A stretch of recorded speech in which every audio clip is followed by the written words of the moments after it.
kung saan mo kami nakita. Ligtas kami. Kahit walang protection mo. Basta dadalawin ko kayo sa sementeryo. Basta pinapangako ko sa'yo. Nandito lang ako para sa'yo. Hindi kita iiwan. Di mo napatahimik si Fatima. Sa meeting de avance ni Tanggol, sinabi niya sa harap ng maraming tao na ikaw ang pumatay sa kapatid nila, si David. Papatayin ko si Roberto! Papatayin ko ang lahat ng Guerrero! Pamilya na ngayon ni Tanggol ang mga Guerrero! Nay! Sila pumatay sa anak mo! Magkakapatid sila ni Natanggol? Si Erika, nagtanan ba talaga si Erika? Kasi parang hindi naman siya pinwersa ng lalaking yun na sumama sa kanya. Maliwanag sa akin, napasok tayo ng kalaban. Paano kung Montenegro yan? Di patay na tayo ngayon. Akala ko patay na ang aking ama. Siguro tinuon ng buong Nazareno na malaman kong katotohanan. Siya lang ang dapat matira sa Maynila. Yun na yung mga Montenegro. Ang kaaway na mortal ng pamilya ko rin pala. Hindi ko na alam kung ano dapat kong gawin. Diyos ko, tulungan niyo ako. Paano ko pa ba ayusin ang pamilya ko?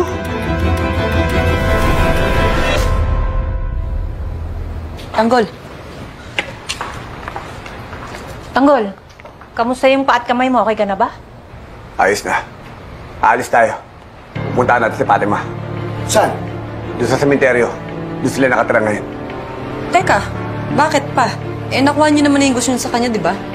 Nagsalita na rin siya laban sa mga Guerrero. Bakit mo pa siya kailangang puntahan? Hindi ako magagamit kagaya ng mga Guerrero. Nangako ako sa kanila na puprotektahan ko sila. Kaya pupuntahan natin sila, Fatima. Sigurado ako na sa pangarap ng buhay lang ngayon. Franco, dagdagan mo ang armas natin, pati mga bala. Umiinit na ang sitwasyon sa eleksyon. Baka lusubin tayo ng mga Guerrero dito. Ako bahala, Ramon. Dadagdagan ko na rin ang mga tao natin dito sa mansyon. Sige.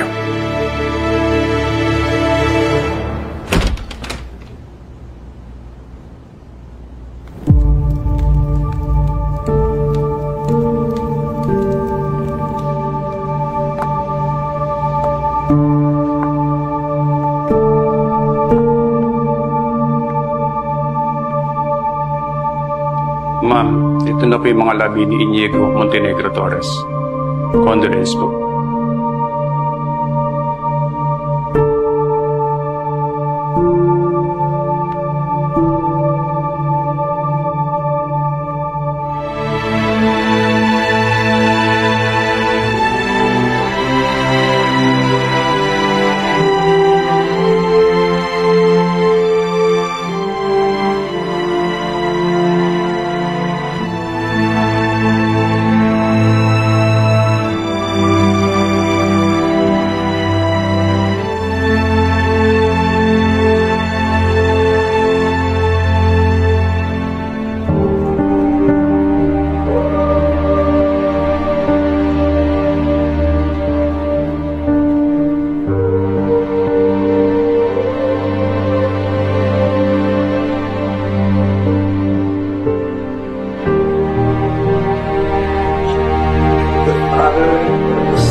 Walang Guerrerong makakaligtas sa paghihiganti ko.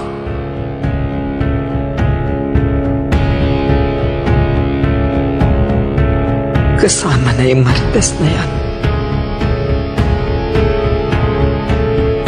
Lalo na si Tanggol.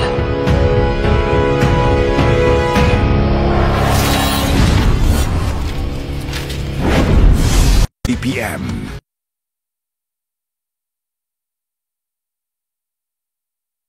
Papunta na ba yung mga kaibigan nating press? Opo. Mga pro-Guerrero lahat yon. They know what to do. At saka sakto ang timing nito kasi nakuha na talaga ni Tanggol ang simpatsya ng tao dahil sa nangyaring pagsabog. Kaya nga, dapat maging mas maingay tayo kaysa dyan sa mga negang balita na yan. Dapat ang magiging pasabog yung mga sasabihin namin sa kanila. Di ba? Of course. Of course. Umuwi na ba si Sir Roberto mo? Hindi pa po, ma'am.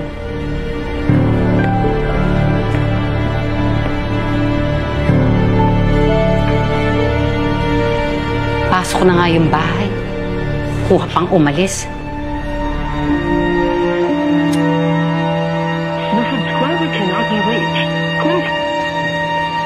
Sandy, what's the update? Mayor.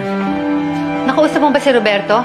Sinabi ba niya sa'yo kung saan siya pupunta? Kasi gabi pa hindi umuwi. Ma, do I look like Roberto's assistant to you? I don't know where he is.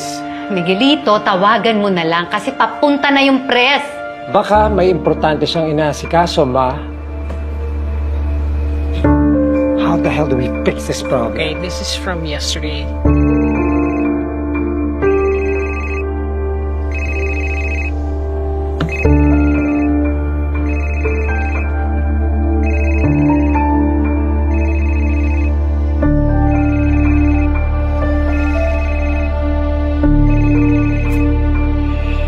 Hello? Ba't di ka sumasagot? Kanina pa ako tumatawag eh. Ha? Nasaan ka ba? Hindi na mahalaga yun. Ano? Nagkakagulo na nga tayo dito. Nakuha mo pang umalis. Nakuha mo pa kaming iwan. Iimbestigahan ko kung anong nangyari sa ating kagabi. Tama na ba yun? Alam mo, may malaki kasi tayong problema, kaya bilisan mo. Sabi ni Sandy, nakuha na ni Tanggol ang simpatya ng mga tao. Parating na yung press. Pauwi na ako. Maghintay kayo.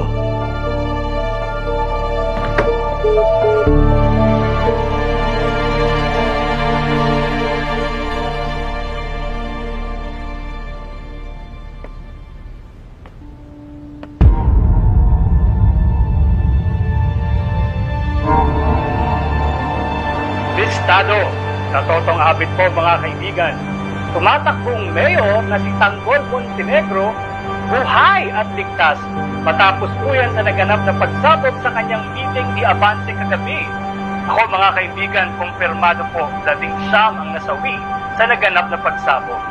Gayunpaman, sa kabilang kampo, ang mga gerero idinidiin na wala silang kinalaman sa anumang nangyari. Kaya subaybayan natin ang kwentong ito mga kaibigan. Listado. Santino! Santino! Bakit? Ano nangyari? Buhay si Tanggol, kakabalita lang.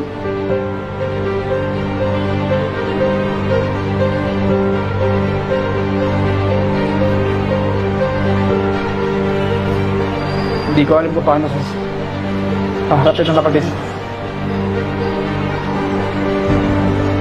Hindi ko alam kung mapatawad niyo ako sa managawa. Dahil kahit mismo sarili ko, hindi ko magawang mapatawad eh. Talaga sumasaktan.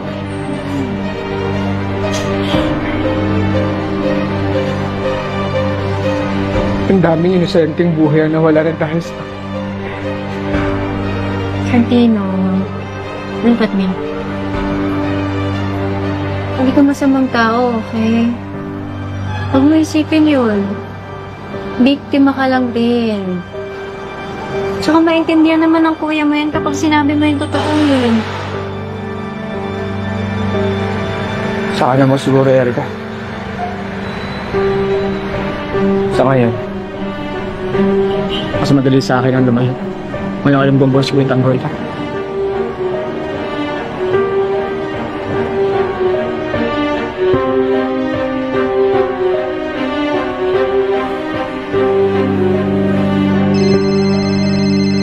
Hello, Mayor. Romero. Papagawa ko sa'yo. Pahanap mo si Fatima at mga Benito na natitira. Malaki silang banta sa pamilya Guerrero. Lalo na sa kampanya ni Miguelito. Naiintindihan ko, Mayor. Titignan namin ang lahat ng CCTV sa paligid para matunto namin kung saan sila nagsuot. Anong gusto niyo gawin namin kapag nahanap namin? Tahimikin mo. Siguraduhin niyo malinis ang trabaho. Ayoko na magdagdag pa ng putik na binabato sa pamilya ko. Hindi pwedeng magamit ng mga yan na tumistigo laban kay Miguelito. Romero, sabit sa Miguelito dyan. At damay kami. Maasahan niyo, Mayor. Ako nang bahala.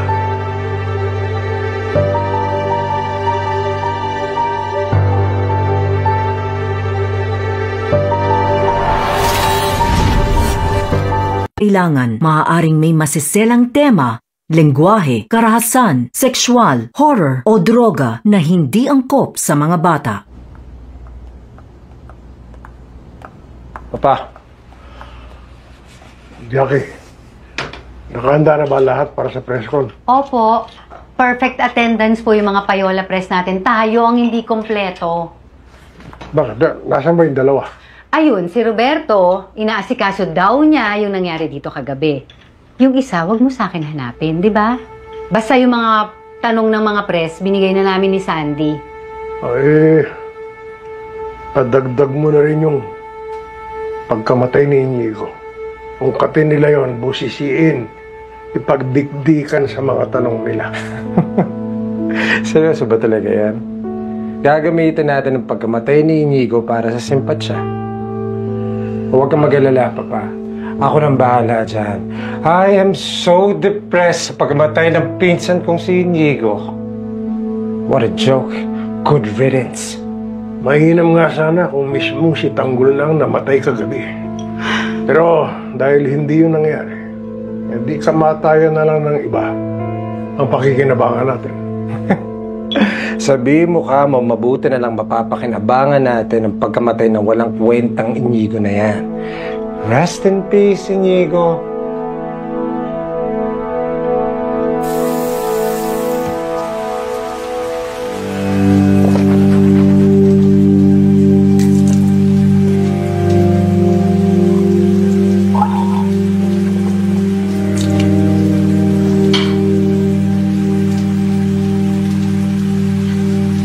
Kailangan na akong umalis.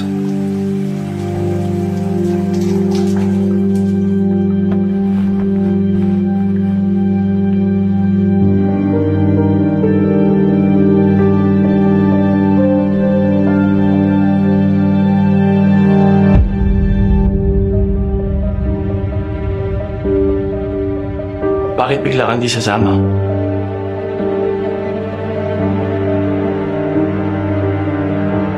Diba, ikaw tong nagplano ng pagsali ko sa fashion show sa Paris. Tapos ngayon, wala ka. Marami akong dapat asikasuhin dito. Hindi ako pwedeng magtagal. Kapag sinabi kong hindi ako sasama, hindi ako sasama.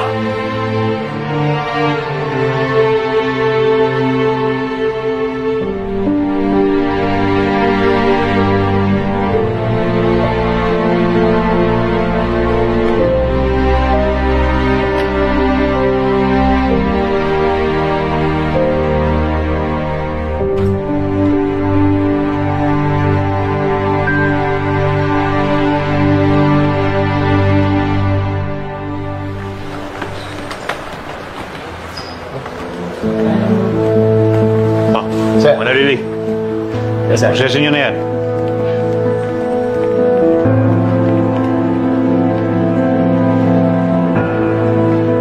Saan punta nun? Baka pauli na. Hindi. Kilala ko yung mga kasama. Armado. Mga pulis din. Baka may operasyon. Undercover, kaya nakasibilya. Ito daw, Mando. Kung may operasyon yan, dapat alam natin.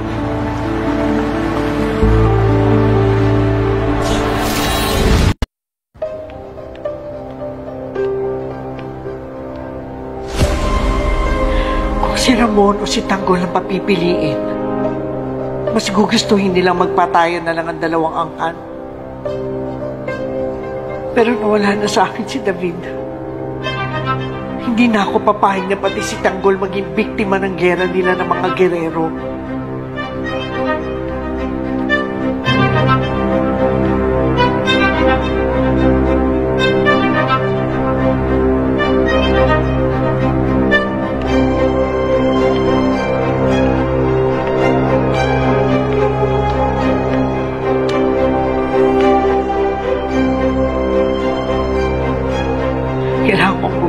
ng paraan para pigilan na ang alitan ng dalawang pamilyang ito.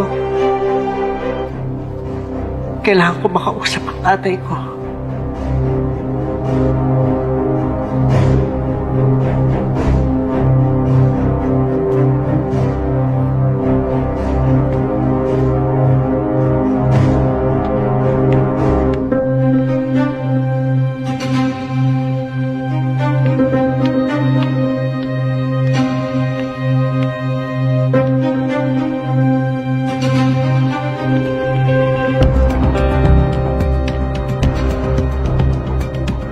Magpapaalam lang ako kay Papa.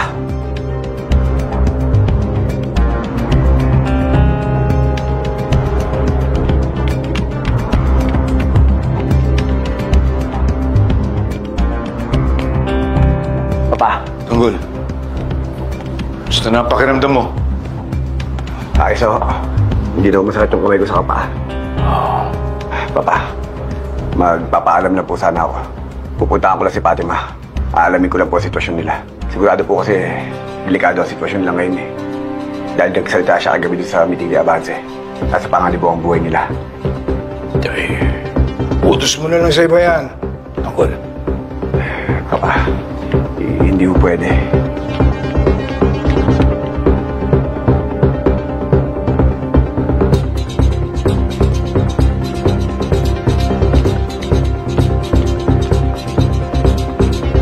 Olivia.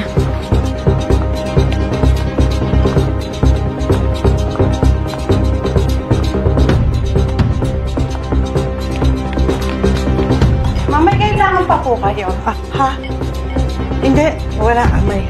Ay, ma'am, saan po kayo pupunta? May kukunin lang ako doon.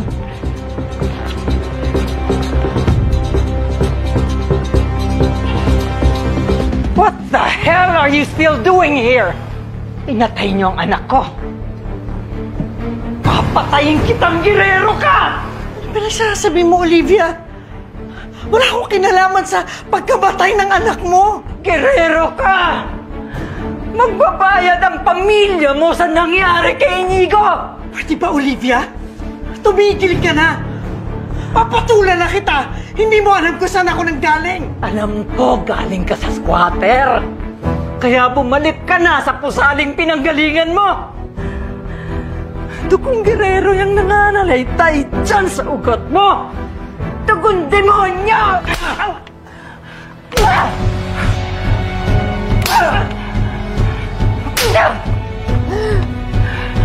Vice Mayor ako sa Pitalog!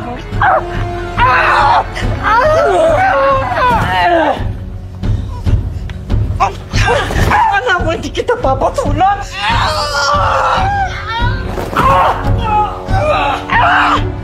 Olivia! Lumaya ka! Ayaw palalaban ka na talaga! Nagkakalang pa rin ang kaya! Uy! Ano yun? May gulo! Bilis! Right!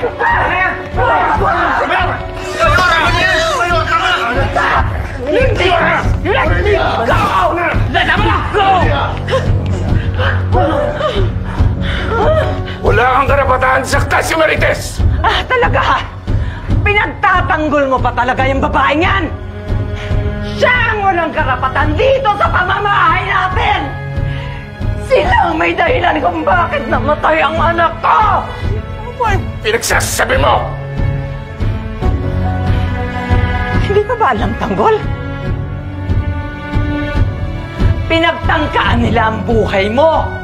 Si Mama mismo ang nagsabi sa akin! Si Roberto ang nag-utos sa pagpapasabog sa meeting ni Avance para maubos na ang lahat ng mga Montenegro! Wala silang pakialam kung sino ang madadamay! Wala silang pakialam kung pati anak ko! Pati anak ko namatay! Palabasin mo yung kalaban! Palabasin mo yan! Huwag mo silang sisihin! Oh! May dugo silang girero! Pero hindi sila pinalaki ng mga girero! Tulad ang inaasal mo! Tanggol, subukan mong gawin ulit sa nanay ko yan. Hindi kita sasantuin kahit babae ka. Ramon! Ilayo mong babae yan! Ayoko siyang makita!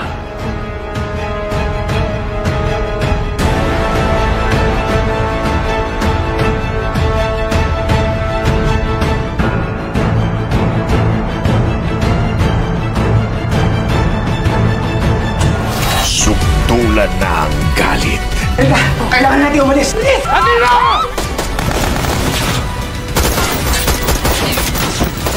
Nasa sa tiro! Alp ka! Bitawan mo siya! Ikaw ang tatapusin mo ngayon! Pagbabayaran mo lahat ng katimunong ginawa mo! Patak mo! Patak mo! Sampalan na ng katotohanan. Ang kanina pa, Philip na yan. Akin na yan! Tama! Mga titulo ng property namin sa Quiapo to. Pakatawag mo to. Berto! Ano mo si Matilde? Nanay ko po si Matilde. Kaya ang totoo ko pa ba? Makakaalis ka na dito. Sinungaling! Wala na akong pakialam. Hindi na natin ang patayos. Sagaran na ng kasamaan. Anong ginagawa mo? Ano na naman gusto mo? Huwag kayong pagalag kasi. Tingnan mo na ako. Mukha mo wala. Dukutin niyo si Matilde. Patayin niyo kung sino man ahadlang sa iyo. Pasok sa kwarto, bilisan mo! Mama ka sa amin kung maaari mong sumabog ang ulo nito! At sasagipin ang dapat sagipin. May mga armadong lalaki naghahanap sa inyo. Kailangan natin umalis. Tigil! Tuloy niyo! Sino ang hindi papalala? Tama! Tama! Dito na! No! Tutukan niyo! Habol! Tama!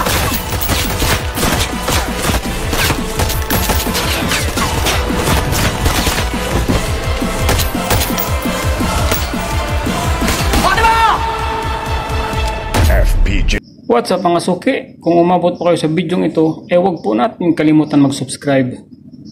Enjoy watching Batang Quiapo. Ingat po tayo lagi. Masalam.